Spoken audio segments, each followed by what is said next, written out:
Hello everyone, कैसे हैं आप सब लोग। Welcome back to ICT virtual classroom Dehradun. मैं निखिल राणा क्लास 12 का अपना मैथ्स का टॉपिक कंटिन्यू करेंगे, जो कि है नया टॉपिक हमारा कॉन्टिन्यूटी एंड डिफरेंशिएबिलिटी।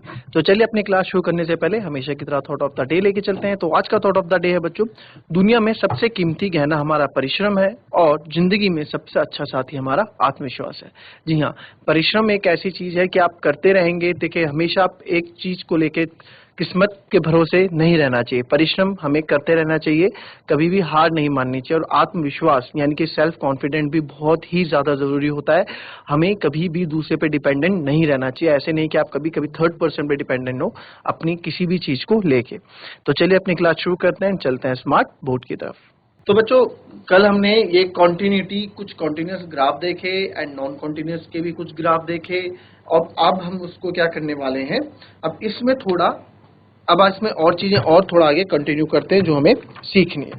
ठीक है, अब लिमिट का भी इसमें यूज होगा। मैंने आपको कहा था लिमिट, ठीक है, लिमिट का भी क्या होने वाला है, यूज होने वाला है। तो लिमिट होती क्या है उसके बारे में थोड़ा जान लेते हैं। ठीक है, तो लिमिट क्या है, लिमिट के बारे में आप थोड़ा जान ले। लिमिट जो यूज होगी, लिमिट, ठीक है। तो लिमिट इसको हम लिखते हैं, जैसे इसको लिखने का जो तरीका होगा वो ऐसे होगा, लिमिट x टेंड्स टू 2। इसको बोलेंगे हम x टेंड्स टू 2। और आप इसको ऐसे भी लिख सकते हैं, LT x टेंड्स टू 2। वैसे 11th क्लास में भी आपने चैप्टर पढ़ा होगा। ठीक है, तो इससे आपको थोड़ा रिवीजन मैं करा देता हूं। ठीक है, x टेंड्स टू 2 यानी कि x टेंड्स टू 2 का मतलब है, देखो x का मतलब क्या है कि x टेंड्स टू 2 यानी कि x टेंड्स टू 2 यानी कि मतलब है कि x जो है ना, x की वैल्यू, इसको लिखो अप्रोच या फिर अप्रोच टू। ठीक है, अप्रोच टू सीधे लिख दो। ठीक है, इसका मतलब ये नहीं कि x की वैल्यू 2 है। इसका मतलब ये बिल्कुल भी नहीं है कि x की वैल्यू 2 है, बल्कि बहुत क्लोज है। मतलब x की वैल्यू 2 के पास है। अब 2 के पास है और 2.00 भी हो सकती है और 1.99 भी हो सकती है। ठीक है, x टेंड्स टू 2 अगर मैं लिखूं, x टेंड्स टू 2, ठीक है, लिमिट x टेंड्स टू 2 में लिख रहा हूं। ऐसे ही सिंपल थोड़ा समझाने के लिए मैं आपको बता रहा हूं। ये x टेंड्स टू 2 है, तो इसका मतलब है कि x की वैल्यू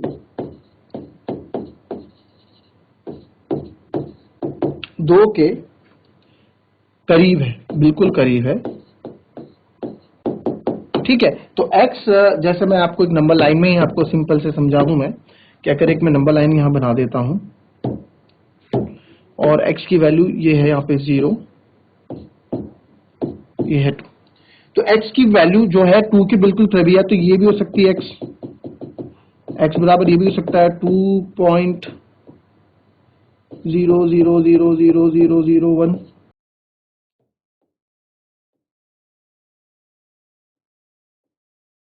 ये भी हो सकता है 2.001। ठीक है, और x की वैल्यू ये भी हो सकती है, ये x बराबर ये भी हो सकता है 1.9999। ठीक है, बिल्कुल करीब, यानी एग्जैक्ट 2 नहीं है, 2 क्लोज है, इसलिए उसे हम दो तरीके से ले सकते हैं। ठीक है, तो अब आप देखें कि इसको, ये चीज में लिमिट का मतलब, लिमिट की वैल्यू, लिमिट का मतलब ये है कि एग्जैक्ट आपकी वैल्यू आप जो बता रहे हो x टेंड्स टू 2 वही है। ठीक है, इसका अलग अलग मतलब होता है। ठीक है, इसमें चीजें अलग होती है। ठीक है,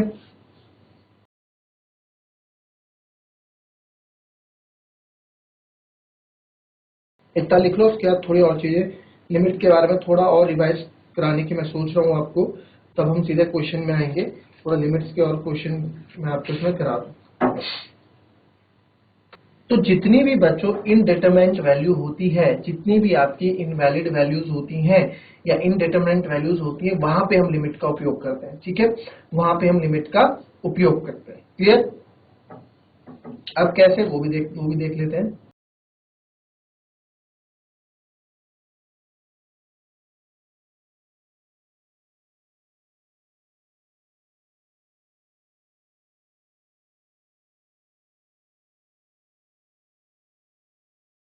अच्छा, कुछ लिमिट के बारे में कुछ और चीजें आप समझ लो यहाँ पे।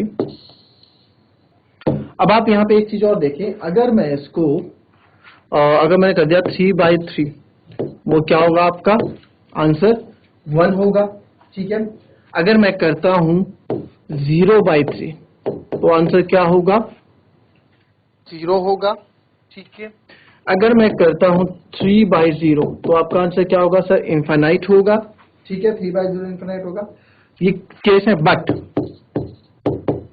अगर मैं 0/0 करता हूं, अगर मैं 0/0 करता हूं तो आंसर क्या होगा? अब अकॉर्डिंग टू दिस यहां सेम नंबर है, 3 से 3 कट के बनाना चाहिए, तो यहां 0/0 आपका 0/0 या तो इसके अकॉर्डिंग आंसर 1 भी हो सकता है, ठीक है। 0/0, अब 0 ऊपर है, ठीक है। जब 0 ऊपर होता है डिनोमिनेटर में हमने सीखा तो आंसर 0 होता है, तो उसका अकॉर्डिंग ये भी होना चाहिए। और जब 0 डिनोमिनेटर में होता है तो इनफाइनाइट भी होना चाहिए, ठीक है। क्लियर? अब क्या है कि 1 0 इनफाइनाइट, 1 0 इनफाइनाइट, तो यानी कि यहां पे जो आंसर्स आ रहे हैं मेरे 0/3 मेरे 3 आंसर्स आ रहे हैं 1 0 इनफाइनाइट। अब क्या इसमें होगा, ठीक है। अब तो 0/0 क्या होगी? एक इसको हमने कह दिया है, इसको हम कहते हैं इनवैलिड वैल्यू, इसको कहते हैं इनवैलिड वैल्यू। ये इनवैलिड है, इसके आंसर के हम है नहीं, या फिर 11th में आपने पढ़ा होगा इनडिटरमिनेंट वैल्यूज भी बोलते हैं, और इसको हम इनडिटरमिनेंट वैल्यूज भी बोलते हैं, ठीक है। इनवैलिड वैल्यू या इनडिटरमिनेंट वैल्यूज भी हम इसको बोलते हैं। अब इनडिटरमिनेंट वैल्यूज, अब देखिए, तो इस चीज के लिए हमारा लिमिट का क्या हुआ? इस चीज से बचने के लिए हमारा लिमिट हमें निकालनी पड़ी, लिमिट हमें लानी पड़ी, लिमिट इंट्रोड्यूस करनी पड़ी, ठीक है।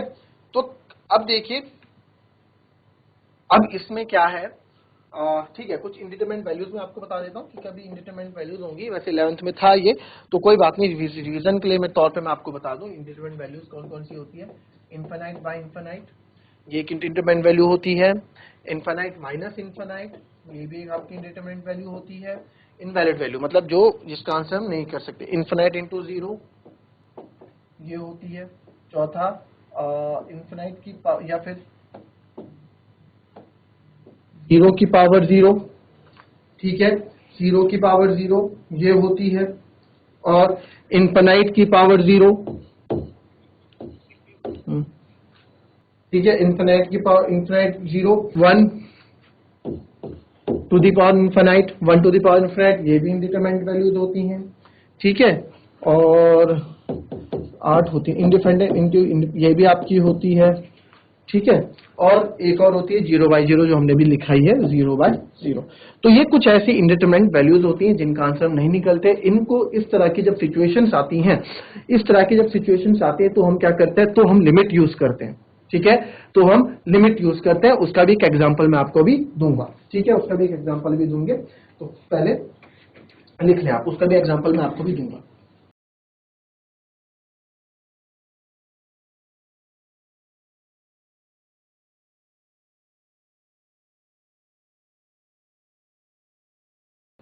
चलिए, अब कल मैंने आपको नॉन कॉन्टिन्यूस ग्राफ का भी एक एग्जांपल दिया था, दूसरा भी अभी एग्जांपल दूंगा, बट पहले इसी को खत्म कर देते हैं। लिमिट, ठीक है, लिमिट का यूज किस तरह के क्वेश्चंस में होता है? तो लिमिट का यूज अगर मैं आपको बताऊं तो जैसे मैं एक क्वेश्चन ले लेता हूं कि x² -4 अपॉन x माइनस, यहां पे ले लेना x -2, ठीक है, when x equals to 2, when x equals to 2, जब x की वैल्यू क्या है, 2 है। तो जब find the value of, find the value at x equal, नहीं, आपको वैल्यू बतानी जब x की वैल्यू क्या है, 2 है। तो आपने देखा, अब आपने देखा जब x की वैल्यू 2 है तो आप 2 का स्क्वायर करोगे -4 अपॉन 2 -2, एंड ये आ जाएगा 4 -4 और 2 -2, दैट इज 0 अपॉन 0। अब मैंने आपको बताया ये आपका इनवैलिड आंसर होता है। इससे पहले मैंने आपको बताया ये हमारा इनडिटरमिनेंट आंसर होता है, ठीक है ना, ये इनवैलिड आंसर होता है। फिर इसके लिए हमने क्या सॉल्व इसको, limit x tends to 2 x² -4/x-2। यानी कि इनका कहने का मतलब है कि x की वैल्यू अब x के आसपास वाली हम लेंगे। x पॉजिटिव 2 प्लस करूंगा तो 2 से ज्यादा वाली लेनी पड़ेगी, तो 2.00001 या 2 पॉइंट समथिंग 001 2.1 हम करेंगे x के बिल्कुल यानी कि 2 के बिल्कुल पास। ठीक है, तो यहाँ पे अब आंसर 0 नहीं आएगा मेरा। अब मैं यहाँ से लूंगा 2.00001 -4/2.0000001 -2। ठीक है, तो अब आप यहाँ देख रहे हैं अब मेरा आंसर वो नहीं आएगा, है ना। अब हमारा आंसर वो नहीं आने वाला है, तो इसलिए हमने लिमिट का यूज हुआ, इसलिए लिमिट का थोड़ा बहुत हमने कराया। तो ये है लिमिट। ठीक है, और लिमिट को अगर आप जैसे देखेंगे और लिमिट को कैसे आप करेंगे, अच्छा जैसे एक और सिंपल सा एग्जांपल आप समझ सकते हैं लिमिट को लेके कि आपकी लिमिट क्या है। मेरी लिमिट क्या है, limit x tends to 6 8 hours. क्या है इसका मतलब, थोड़ा समझो। यानी कि इसका मतलब है अगर मैं 6 बजे उठूंगा, ठीक है, अगर मैं 6 बजे उठा तो मैं 8 घंटे पढ़ूंगा। ठीक है, मतलब आप कुछ भी बना सकते हैं, मैं तो ये बता रहा हूं। तो लिमिट का ये है कि लिमिट x टेंड्स टू 6, अगर मैं, लिमिट का मतलब यहाँ इफ है, कंडीशन इफ, अगर मैं 6 बजे उठा तो मेरा रिजल्ट क्या रहेगा, मेरा 8 आवर्स स्टडी का रिजल्ट रहेगा। ठीक है, ये हमारा थोड़ा बहुत लिमिट का ऐसे चीजें हम करते हैं। ठीक है, ठीक है, इसको थोड़ा लिखना है तो लिख लें, अदरवाइज हम थोड़ा ग्राफ के ऊपर बढ़ते हैं। एक नॉन कॉन्टिन्यूस ग्राफ कल का रह जाता है जो मैंने आपको बताया नहीं था।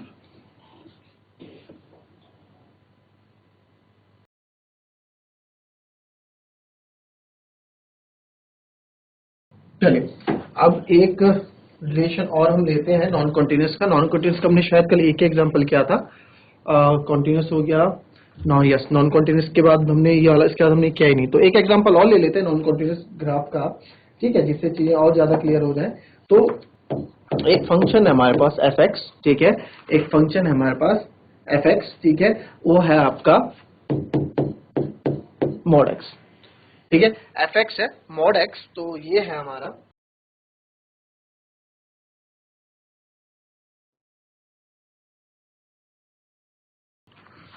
या फिर इसको नहीं, mod x वाला तो आपका कंटिन्यूस का था ना। हाँ, हम नॉन कंटिन्यूस का कर रहे हैं। ठीक है, तो इसका होगा, हाँ इसका होगा f(x) इक्वल्स टू 1, ठीक है, और x ग्रेटर देन 0।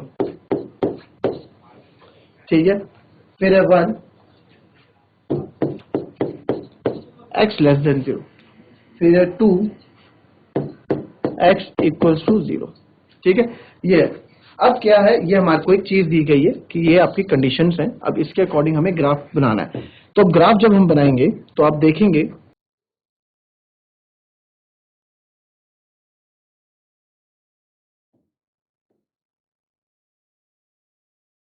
हम पॉइंट्स डिनोट कर देते हैं।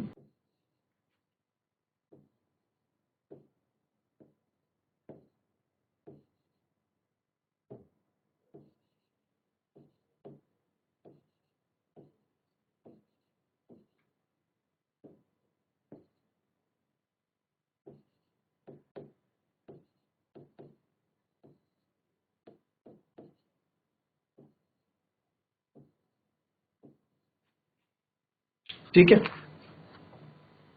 अब इसमें आप देखेंगे कि कैसे आप इसको क्वेश्चन को हम करेंगे। ठीक है, अब यहाँ पे देखो, पहला बोला है कि इसकी वैल्यू क्या होगी जब x की 0 से बड़ी होगी। जब x की वैल्यू 0 से बड़ी होगी तो आपका आंसर क्या होगा, x की वैल्यू 0 से बड़ी होगी तो 1 होगा, 1 से ज्यादा होगा। तो x की वैल्यू 0 से बड़ी होगी, आपको मैंने बताया भी था कल कि जब 0 इंक्लूडेड नहीं होता तो एक नोड हम लगाते हैं, यानी कि इसका मतलब क्या है, यहाँ पे 0 इंक्लूड नहीं हुआ है, यहाँ पे 0 इंक्लूड नहीं हुआ है। तो x की वैल्यू जब 0 से बड़ी है, 0 से बड़ी यानी कि 1 2 3 4 कुछ भी है, तो x की वैल्यू जब 0 से बड़ी है तो आंसर क्या आ रहा है मेरा, 1 आ रहा है, तो 1 आ रहा है। ठीक है, तो 1 हमारा होगा, तो x की वैल्यू क्या रही होंगी, x की वैल्यू सब इधर रही होंगी, x की वैल्यू सारी इधर रही होंगी, बिल्कुल। तो हमारा आंसर क्या है, 1 है। जब x की वैल्यू 0 से भी कम है, 0 से भी कम है, अगेन यहाँ पे 0 इंक्लूडेड नहीं है, तो भी मेरा आंसर क्या है, 1 है। तो यहाँ से भी 1 ऐसे जा रहेगा आपका। ठीक है, तो भी हमारा आंसर क्या है, 1 हमारा ऐसे जाएगा। ठीक है, तो अब x की वैल्यू क्या है, 0 से कम है, कि x की वैल्यू -1 -2 रहेंगे तो भी आपका आंसर 1 आ रहा है।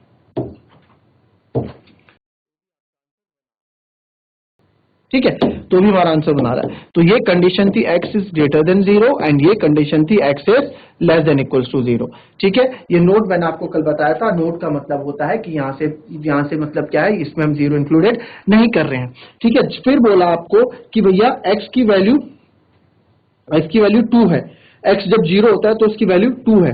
ठीक है, y की वैल्यू क्या, ये सारी y की वैल्यूज दी गई है ना, ये y की वैल्यूज है। तो x की वैल्यू जब 0 है, जब x 0 आता है तो y हमारा 2 आ जाता है। ये तो एक चीज हमको ये दे दी गई है। ठीक है, y बराबर 2, ये कौन सी कंडीशन है, ये कंडीशन अब आपकी जब x बराबर 0 है, तो उसको मैंने डार्क कर दिया। ठीक है, अब ये वाली जो लाइन हमारे पास बनी बच्चों, ये वाली लाइन जो मेरे पास बनी, जो ये वाली की मैं बात कर रहा हूँ ये, ठीक है, ये हमारा क्या है, ये हमारा नॉन कंटिन्यूअस है। क्यों? क्योंकि बीच में ब्रेक हुआ है, नॉन कंटिन्यूअस।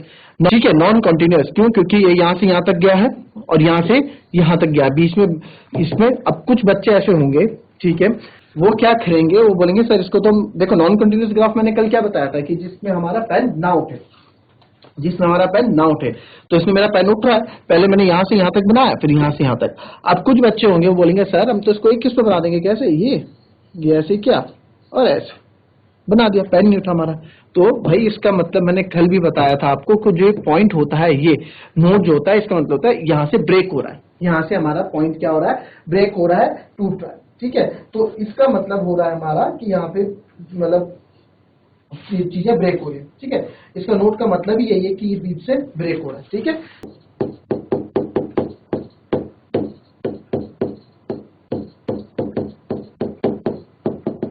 ठीक है, यहां से ब्रेक, तो ये भी आपका क्या है, नॉन कॉन्टिन्यूअस ग्राफ है।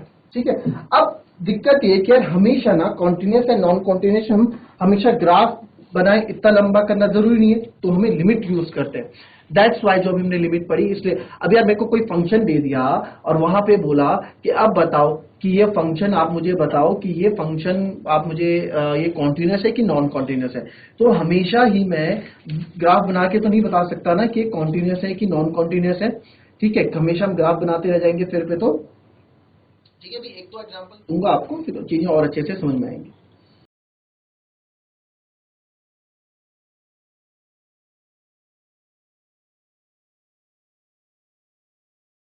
क्वेश्चन समझते हैं यार कि हमेशा तो हम लिमिट का जो यूज होता है ग्राफ में वो कैसे होगा। तो देखिए, मेरे पास अगर कोई ग्राफ है, ठीक है, और ये मैंने ले लिया यहां, और यहां से ब्रेक होके जा रहा है ऐसा। अब ये बताना है कि how to check that this is continuous और not continuous by using limit. Limit use करके मुझे बताना है कि आपका जो है ये कॉन्टिन्यूअस है कि नॉन कॉन्टिन्यूअस है। ठीक है, अब मैंने मान लिया फॉर एग्जांपल यहाँ 3 पे ब्रेक हो रहा है, पॉइंट कहाँ पे ब्रेक हो रहा है, 3 पे ब्रेक हो रहा है। तो मैं जो फंक्शन जो है fx जो है वो है आपका 2x² प्लस 3x प्लस 1, ऐसा कुछ है। ठीक है, या कुछ भी है इसमें। तो अभी एट x इक्वल्स टू 3 पे चेक करना है, तो एट x इक्वल्स टू 3 पे चेक करना है, लिमिट लगेगी इसमें। ठीक है, तो मैं क्या करूंगा, एक बार मैं 3 से कम यानी 2.999999 पे चेक करूंगा, एक बार 3 पे चेक करूंगा, और एक बार 3.00001 पे चेक करूंगा।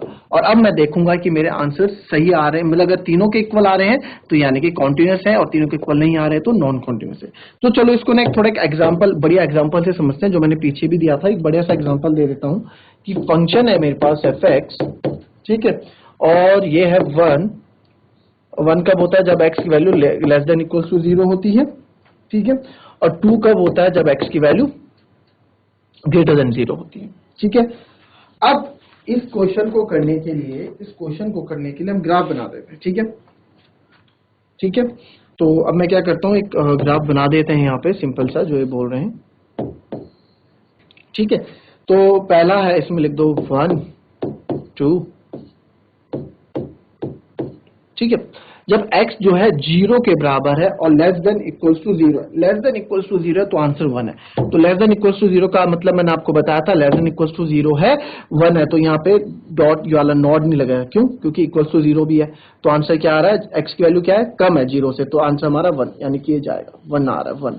x की वैल्यू कुछ भी हो सकती है, यहाँ पे -1 हो सकती है, -2 -3, तो ये हमेशा 1 पे ही रुक जाएगा।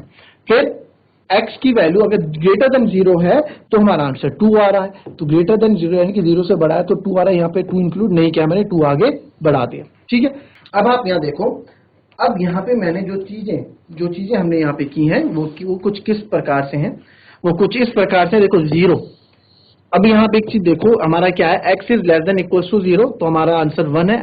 व्हेन x ग्रेटर देन 0, जब 0 से ज्यादा हो रहा है तो हमारा आंसर 2 है। तो यहाँ जो ब्रेक पॉइंट है 0 ही है, 0 एक ब्रेक पॉइंट है, 0 एक ब्रेक पॉइंट है। जैसे भी इससे पहले वाले ग्राफ में मैंने बताया था आपको, यहाँ पे 3 एक ब्रेक पॉइंट था, है ना।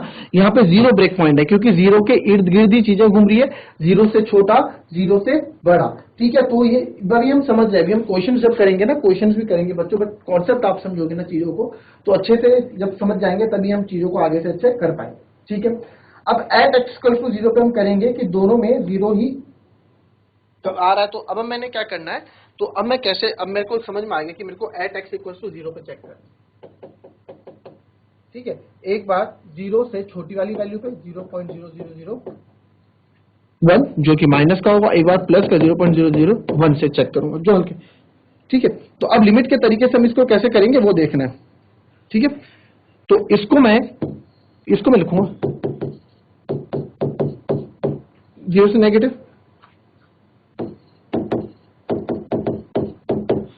इसका मतलब क्या है बच्चों, इसका मतलब क्या है कि यानी कि जो मैंने x की वैल्यू ली है ना 0 से हल्की कम ली है, और इसका मतलब है जो मैंने x की वैल्यू ली है 0 से हल्की सी बड़ी ली है। ठीक है, यही इसका मतलब है, एक हल्की सी हमने छोटी ली है, एक हल्की सी हमने बड़ी ली है। तो फंक्शन में अब हम तीनों को चेक करने वाले हैं। ठीक है, फंक्शन में इन तीनों को चेक करने वाले हैं। क्लियर? ठीक है, तो इसलिए हम ना कभी ये चीज नहीं लिखते, ये इतना बड़ा, उसकी जगह हम क्या लिख देते हैं, ये लिख देते हैं। ठीक है, ठीक है। अब ये जो नेगेटिव वाली है ना बच्चों, इसको हम ऑल्सो, इसको लेफ्ट हैंड लिमिट भी कहते हैं।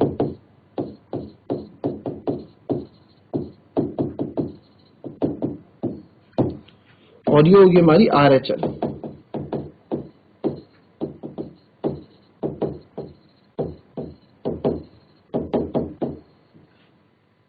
ठीक है, अब आप बोलोगे सर इसको LHL क्यों बोला? यार देखो, अगर मैं नंबर लाइन बना रहा हूं और आप 0 पे कैलकुलेट 0, तो 0 से हल्की छोटी ये आपके लेफ्ट में है और 0 से हल्की सी बड़ी ये आपके राइट में है।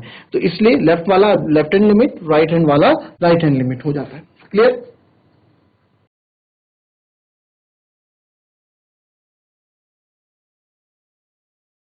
अब हम क्या करेंगे, F0 Fx, तो हम तीनों पे चेक करेंगे पहले। ठीक है, तो अब आप देखो, आप पहले करते थे Fx इक्वल्स टू 3x, तो अगर मैं F1 लिखता था तो आप x की जगह 1 डालते थे, F2 लिखता था तो x की जगह 2 डाल देता था, ऐसे ही करते थे। तो वही चीज आपको अब इसमें भी करनी है, वही चीज हमको इसमें भी करनी है। ठीक है, वही चीज हमें इसमें भी करनी है। तो पहले हम चेक करते हैं एट 0 पे चेक करते हैं, फंक्शन हमारा Fx है। ठीक है, एट 0 पे, तो फंक्शन पे हम चेक करेंगे तो F0, तो F0 जब भी 0 होता है तो हमारा आंसर क्या है, 1। क्वेश्चन में बोला है, मैं नहीं बोल रहा हूं। जब भी हमारा x की वैल्यू 0 होती है तो हमारा आंसर क्या आता है, 1 आता है। आप लिख सकते हैं अकॉर्डिंग टू क्वेश्चन के अकॉर्डिंग हम बोल रहे हैं। ठीक है, Fx हो गया। अब एक बार हमें चेक करना है लिमिट x टेंड्स टू 0। अब ये तो पहले हमने किस पे चेक किया, एट 0 पे चेक किया, डायरेक्ट 0 पे, है ना। मैंने आपको बोला 0 पे चेक करेंगे, 0 से कम वाले पे, 0 से बड़े वाले पे। अब मैं चेक कर रहा हूं limit x tends to 0 negative function Fx। ठीक है, 0 से हल्का छोटा, 0 से हल्का छोटा। ये भी क्वेश्चन में आपको बोला गया है कि भाई अगर आपकी x की वैल्यू जो है 0 से कम होगी, ये लिखा है देखो, x की वैल्यू 0 से कम होगी तो आपका आंसर 1 होगा। Again same according to question, प्रश्न के अनुसार हमने क्या, ये भी सही किया। फिर तीसरा हम कर देते हैं limit x tends to 0 positive, यानी 0 से बड़ा फंक्शन Fx। क्या बोलता है फंक्शन, जब 0 से बड़ा होता है, 0 से चाहे थोड़ा भी बड़ा हो तो हमारा आंसर 2 आ जाता है, ये भी अकॉर्डिंग टू क्वेश्चन। तो यहाँ पे चीजें समझ में आ रही है। मैंने बोला अगर तीनों चीजें इक्वल होंगी तो हमारा कॉन्टिन्यूस होगा, तीनों चीजें इक्वल नहीं होगी तो चीजें कॉन्टिन्यूस नहीं होगी। तो आप यहाँ लिख सकते हैं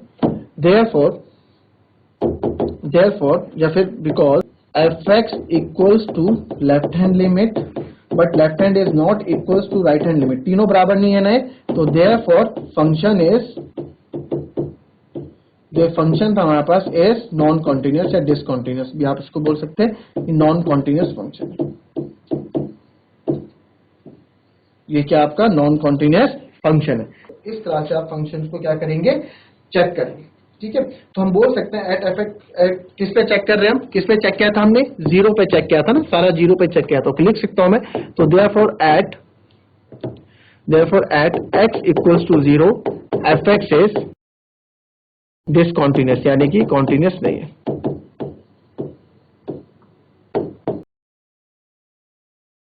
fx इज डिसकॉन्टिन्यूस। ठीक है, कॉपी कर लें इसको। ये है बच्चों कॉन्सेप्ट कॉन्टिन्यूस और डिसकॉन्टिन्यूस का। अभी थोड़ा और इसको समझेंगे भी आप, है ना। अब हम क्वेश्चन जब करेंगे तो भी चीजें समझ में आएंगी।